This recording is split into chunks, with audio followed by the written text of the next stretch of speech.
উপজেলা পরিষদের vice chairman নির্বাচিত হইয়া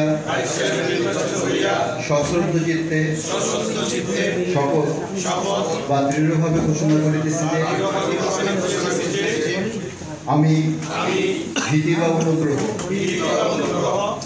অনুরাগ বা বিরাগে বশবর্তী না হইয়া সকলের প্রতি আইন অনুযায়ী এবং সততা, নিষ্ঠা ও বিশ্বস্ততার সহিত আমার পদের দায়িত্ব ও কর্তব্য পালন করিব। আমি বাংলাদেশের প্রতি অকৃত্রিম বিশ্বাস ও আনুগত্য পোষণ করি। ধন্যবাদ। আপনাদেরকে বিভাগীয় প্রশাসনের তরফ থেকে স্বাগত জানাই এবং অভিনন্দন।